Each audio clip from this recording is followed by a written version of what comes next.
안녕하세요. 경매사령관 박육준입니다. 잠시만요. 오늘은 869강 대법원 판례로 본 유치권 파괴 전략 10편이죠. 이게 왜 이렇게 엉켰지?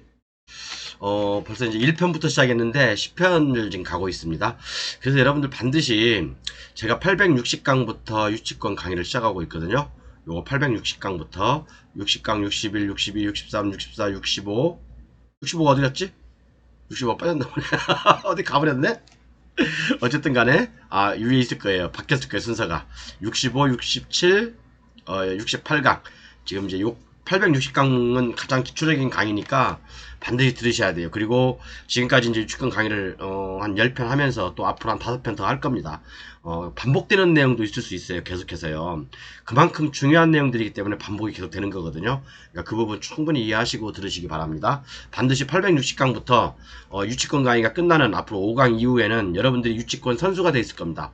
대법원 판례가 다 그 안에 들었어요. 대법원 판례 한 100여 가지가 다 농축되어 있는 것이니까 어떤 유치권이 와도 여러분들은 다 해결할 수 있습니다. 자, 그래서 볼게요.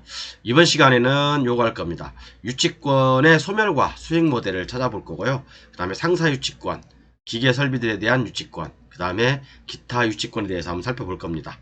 그래서 이제 거의 이제 강의도 한 3편이나 4편, 5편 정도면 끝나니까, 진짜 860강부터 꼭 들으세요. 지금 10편째니까요.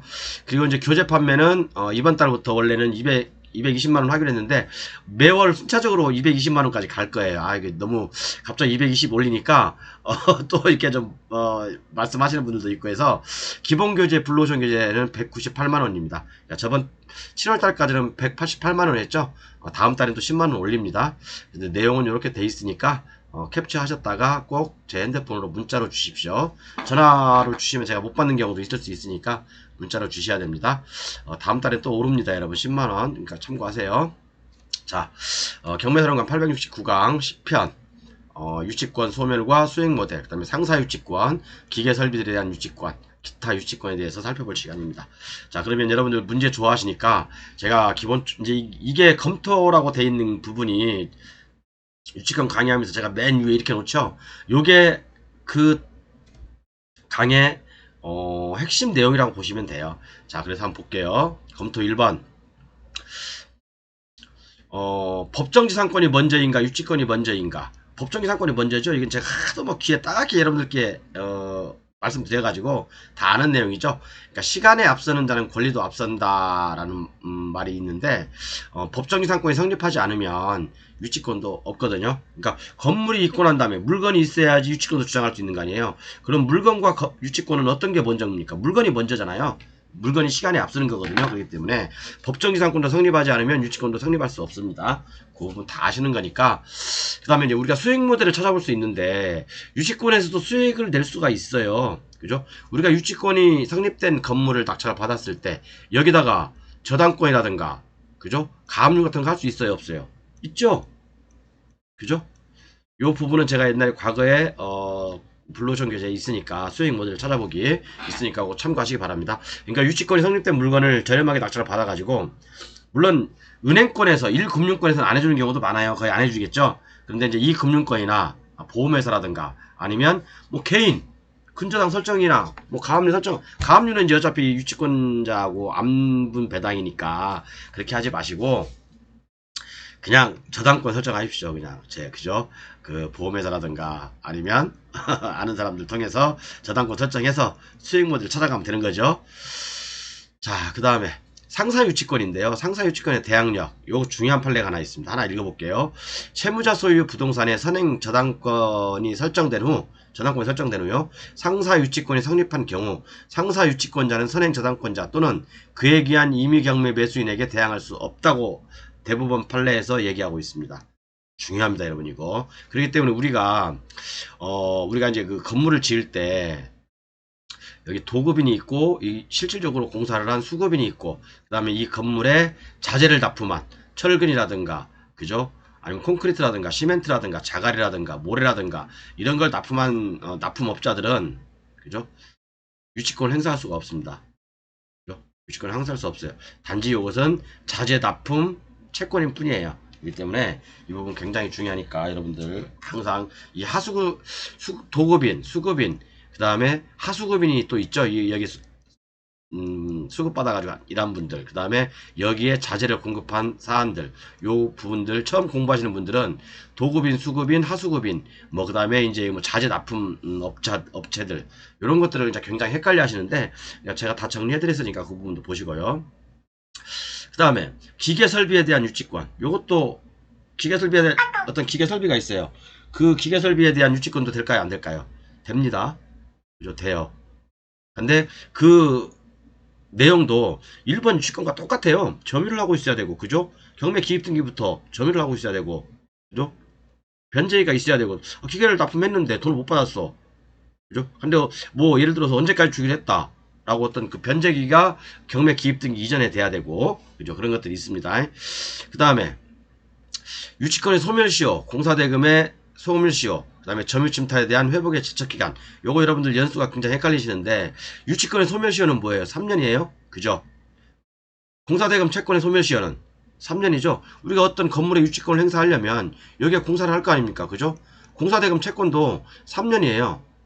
유치권도 3년이고 그리고 그 점유를 침탈당했어. 내가 유치권을 행사하고 있는데 점유를 침탈당했어. 점유 침탈에 대한 회복의 소를 제기하는 제척기간도 1년이, 제척기간이 1년이다. 그런데 뭐 내가 유치권을 가만히 행사하고 있다고 해서 3년 지나면 끝나냐? 그게 아니에요. 그러니까 여기는 시효 중단을 하려면 유치권이 이제 소멸시효로 시효 중단을 하려면 어떤 뭐 그 가압류라든가 아니면 판결을 받는다든가 여러 가지 조치를 해놔야지 유치권이 소멸시효에 걸리지 않습니다.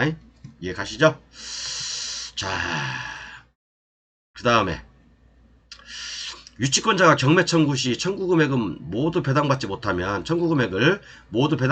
유치권은 남은 금액에 대해서도 주장할 수 가능한가? 이건 어느 분이 질문한 건데, 자, 유치권이 이렇게 어떤 건물에 유치권을 주장하고 있어요. 그런데 이 유치권 금액이 10억이야. 근데 이게 이제 유치권자가 경매를 청구하든지 아니면 뭐 소유자가 아니 또 제3자가 경매를 청구해서 이 경매 낙찰대금 중에 유치권자가 이제 자기 권리는 10억인데 판결받은 금액이 10억인데 뭐 5억만 받았어. 그죠? 5억만 받았어. 단 조건은 유치권자가 경매 청구했을 때. 그죠? 유치권자가 경매 청구했을 때 5억을 받았어. 5억에 낙찰됐어. 그럼 나머지 못 받은 5억이 있잖아요. 그럼 이 5억 가지고 계속 유치권을 행사할 수 있냐? 없다는 얘기예요. 다 아시는 내용이죠? 유치권자가 경매 청구하면 그것은 소멸을 전제 조건으로 하는 거거든요. 그리고 나머지 이제 뭐 다른 저당권자가 아니면 다른 뭐 가압류권자가 이 유치권이 있는 건물을 경매 청구하게 되면 유치권자는 유치권을 주장할 수 있습니다. 그리고 또 한 가지 여러분들 좀 헷갈릴 수 있는 것들이 유치권자는 입찰에 참여하여 낙찰을 받을 수 없다? 유치권자 여러분 유치권자가 채무자인가요? 채권자인가요? 채권자죠? 유치권자가 경매 입찰할 수 없어요? 경매 입찰할 수 있습니다. 그죠? 채권자므로 그죠? 채무자는 입찰할 수 없지만 채권자는 입찰할 수 있잖아요. 그죠? 그렇기 때문에 유치권자도 경매에 참여할 수 있다. 그 내용입니다. 예를 들어서 이제 또 하나 문제 검토 1번 피담보 채권을 대물변제로 받은 경우 대물변제 약속이나 대물변제 약정만 하고 실제 소유권 이전 등기가 이루어지지 않으면 그죠? 소유권 이전 등기가 않으면 유치권을 행사할 수가 있죠. 그런데 만약에 유치권 대물변제로 받기로 했는데 예를 들어서 아파트 뭐 빌라 하나 졌는데 야 내가 너한테 돈을 못 주니까 네가 101호 102호 103호로 가져 공사 대금으로 대신 줄게. 자 그런데 어쨌든 그 이 공사업자는 돈을 못 받았어요. 그러면 이 101호 102호 103호에 대해서 유치권을 주장할 수 있죠. 그런데 등기를 하게 되면 자기 소유거니까 자기 소유의 유치권을 주장한다? 말이 안 되는 거죠. 그죠? 등기하기 전에는 유치권을 주장할 수 있습니다. 그래서 이제 그런 대물변제라든가 그런 것들도 많이 나와요. 이제 그죠? 토지주하고 이제 공사업자하고 얘기해서 야 건물 완성하면 내가 몇 호 줄게. 네가 이제 그래서 알아서 분양해라. 이제 그런 경우가 많이 있어요. 그래서 이제 까닥 그 소유자가 돈을 안 줄 경우는 토지주가 대부분 이제 유치권을 행사하는 경우가 많죠.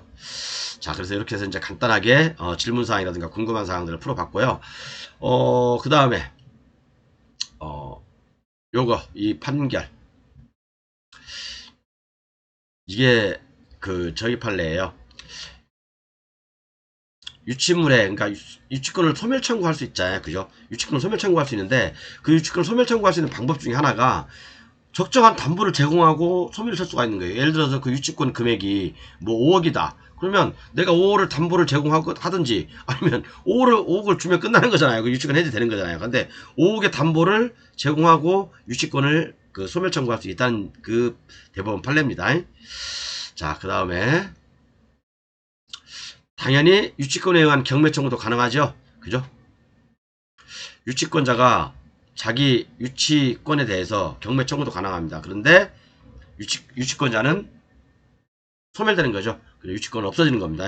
유치권자가 자기가 경매 청구하면 다시 한번 읽어볼게요. 유치권에 의한 경매가 목적 부동산 유해 부담을 해소시키는 것을 법정 매각 조건으로 하여 실시하는지 여부 적극. 그러니까 유치권자가 경매 청구하면 유치권은 소멸되는 거예요. 돈을 다 받든 안 받든 소멸되는 겁니다.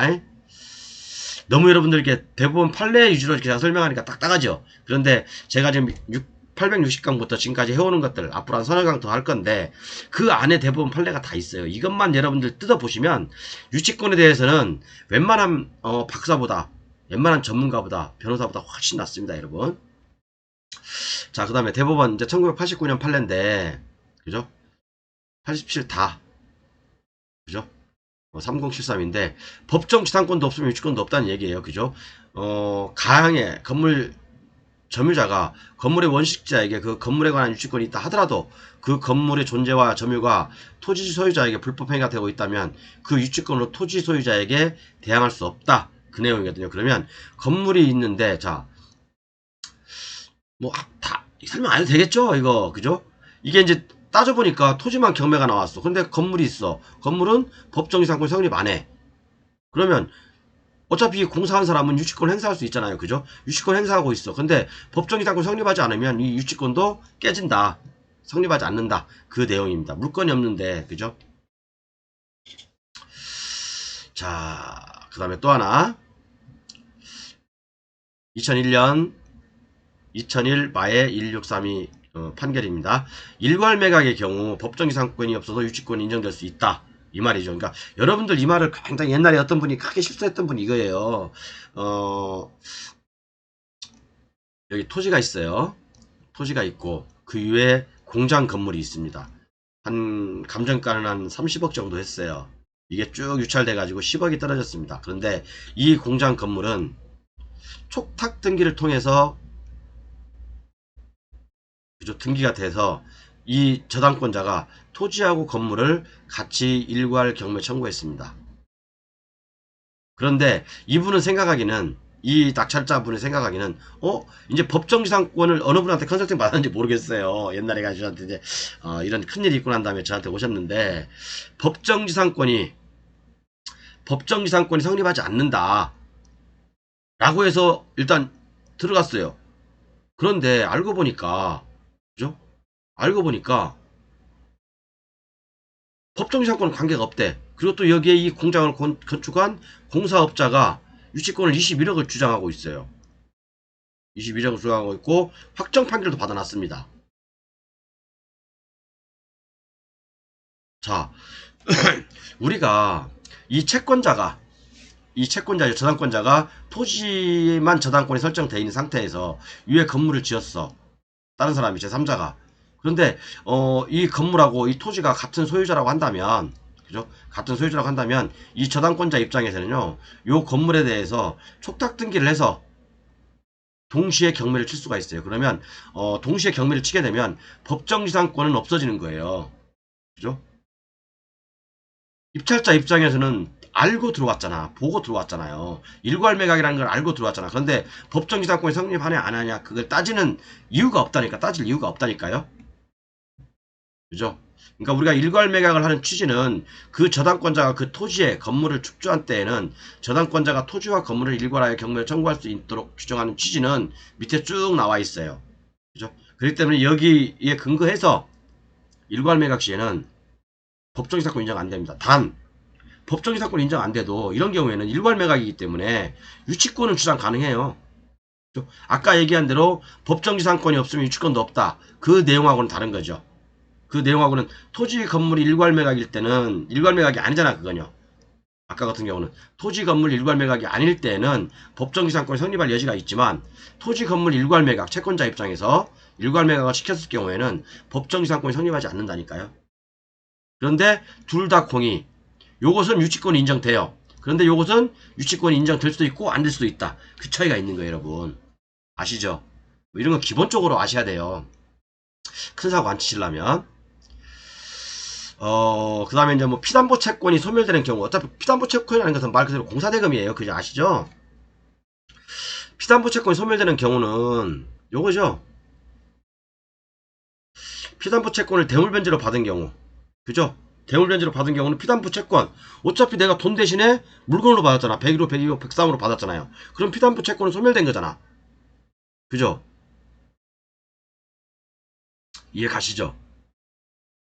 그런데 약정만 하고 약속만 하고 실질적으로 변제가 이루어지지 않았다면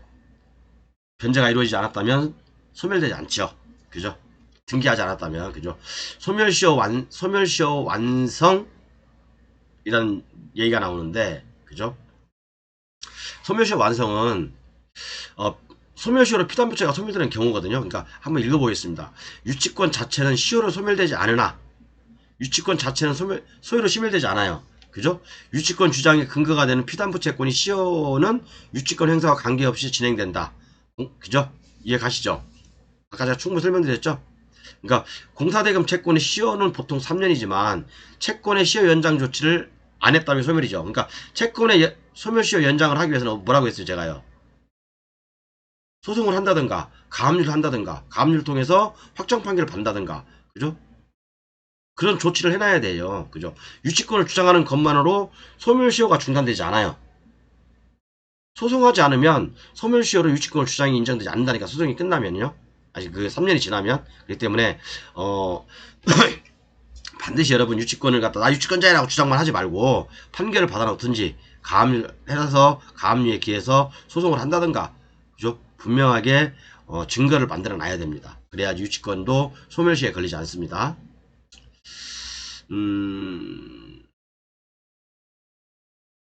이제 포기각서가 있는데 유치권에 포기각서를 작성한 경우 이제 포기각서는 대부분 원도급자로부터 받으나 하도급자로부터 받은 포기각서도 유효하죠. 하도급자들한테도 요즘 이제 공사 도급업체가 유치권 이런 문제들이 많으니까 대부분 하도급자들한테도 다 유치권 포기각서를 받아요. 그죠? 그런 경우가 많습니다. 자, 그 다음에 수익 모델을 살펴보면 요건 제가 일전에 뭐 기본 강의에서 말씀드렸고 그죠? 기본 강의에서 말씀드렸고 이제 블루션 규제에도 있듯이 저당권을 설정한다든가 또는 저당권이나 가압류를 설정한다든가 근데 가압류 별로 의미가 없죠. 그죠? 저당권을 설정한다든가 유치권에 기한 형기적 경매를 청구할 수 있도록 유도한다든가 아니면 유치권자에게 월세 받는 방법도 있죠. 점유하고 사용하고 있다면 그죠? 당연히 부당이득은 반환해야 되는 건 대법원 판례 2023년 판례 제가 엊그제 저번 강의에 소개시켜드렸어요. 그러니까 유치권에서 수익 모델이 없는 게 아니라 안 그러면 이것도 저것도 안 되면 한 10년 20년 냅둬 버리세요 그냥. 그냥 시간이 너무 많이 걸리나? 그냥 여유가 있다면 유치권 성립하는 거 하나 받아놓고 냅둬 버려요. 그냥 제가 유치권 주장하든 말든 뭐 그죠? 건물이 무너지든 말든 그죠? 가끔씩 가서 이제 건물이 필요 없으면 좀 꽃갱이로 좀 밑에 좀 파서 허물어지게 만들고 그러면 안 돼요. 그죠? 어쨌든 간에 이렇게 해서 유치권도 충분히 특히 저당권을 잘 활용하십시오 여러분. 꼭 그 은행권에 제2금융권의 저당뿐만 아니라 아는 지인을 통해서 저당권을 설정한다든가 그렇게 해서 충분히 유치권자를 압박할 수 있는 방법도 있습니다. 그렇기 때문에 유치권의 수익 모델은 저당권을 설정하는 방법, 그 다음에 유치권에 기한 형식적 경매를 유도하는 방법, 그 다음에 유치권자에게 월세 받는 방법 여러 가지가 있어요. 자, 이건 관련 판례니까 여러분들 보시고요. 뭐 저당권자 설정하기, 유치권자에게 월세 받기, 대법원 판례 2009년 나와 있고요. 그 다음에 아주 멀었나? 이거 좀 시간이 기네. 그 다음에 상사유치권인데 상사유치권은 또 인정이 되죠, 그죠? 상사유치권은 중요합니다, 이거 여러분. 채무자 소유의 물건에 한정돼요. 채무자 소유의 물건에 한정되죠. 그죠? 그래서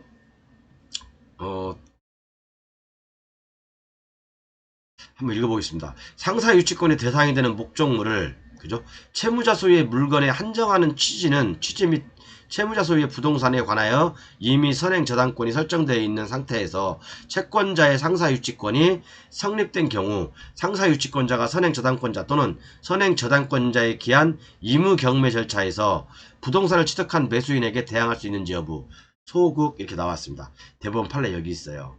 이 때문에 상사 유치권으로는 선행 저당권자라든가 낙찰자에게 대항하지 못한다. 그 내용입니다. 다음 기계 설비들에 대한 유치권이 나와요. 여러분들 이제 나머지 부분 제가 쭉 내리는 게 제가 블루오션 길에 다 있기 때문에 내리는 거예요. 여러분들 올리는 거예요. 그죠? 여러분들 꼭 제가 이 강의는 일반 뭐 구독자를 상대로 해서 강의하는 게 아니라 우리 블루오션 교재를 가지고 계신 분들을 상대로 해서 강의하는 거니까 참고하시고요. 그 다음에 기계 설비에 대한 유치권 당연히 이것도 일반 부동산과 똑같은 논리예요. 그죠? 예를 들어서 경매 기입 등기가 맞춰진 뒤에 비로소 그 점유를 하게 되면 안 되는 거죠. 유치권 깨지는 거죠. 이 이제 사건이 뭐냐면 이제 서울 고등법원 사건이 기계에 대한 유치권인데 경매 개시 등기가 맞춰진 이후에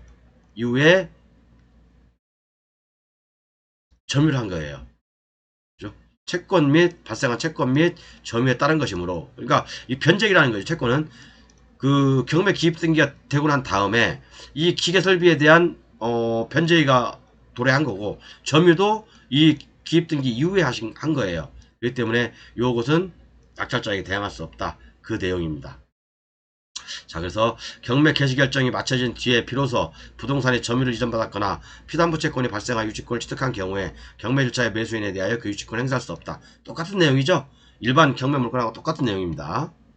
경매 기입 등기 이게 중요합니다. 그죠? 질문을 제가 하나 만들어 놨는데 요게 이제 유치권자가 경매 청구 시 청구 금액을 모두 배당받지 못하면 유치권은 남은 금액에 대해서도 주장에 가능한가? 요 내용이거든요. 아까 설명드렸죠? 처음에 청구 금액을 요리로 바꿔야 되겠네요. 모두 배당받지 못하면 유치권은 남은 금액에 대해서 주장할 수 있는가? 없다. 그죠? 소멸을 원칙으로 하는 거거든요. 자, 한번 읽어볼게요. 유치권에 의한 경매 절차는 목적물에 대하여 강제집행 강제경매 또는 담보권 실행을 위한 경매 절차가 개시된 경우에는 정지되도록 되어 있으므로 유치권에 기한 경매 절차가 정지된 상태에서 그 목적물에 대한 강제경매 또는 담보권 실행을 위한 경매 절차가 진행되어 매각이 이루어졌다면 유치권에 의한 경매 절차가 소멸주의를 원칙으로 진행하는 경우다라고 이제 판시를 하고 있거든요. 한번 읽어보세요. 자, 여기까지 해서 이제 이렇게 다음 시간에는 요거 할 겁니다. 다음 시간에는 일괄경매에서 법정이상권 불성립, 그 다음에 유치권 성립, 요건 아까 했고, 유치권과 법정이상권이 헷갈리지 말아야 될 것들, 그 다음에 신의칙 위반에 대해서 할 거예요. 사실은 이 신의칙 위반이 중점적으로 얘기를 할 거거든요. 그렇기 때문에 다음 시간에도 꼭 보십시오. 870강입니다. 원래는 870강, 871강 따로 하려고 했는데, 같이 이제 내용이 중복된 게 많아서 전 강의들하고, 그렇기 때문에 이것은 이제 한꺼번에 진행할 겁니다. 다음 시간에 보도록 하고요.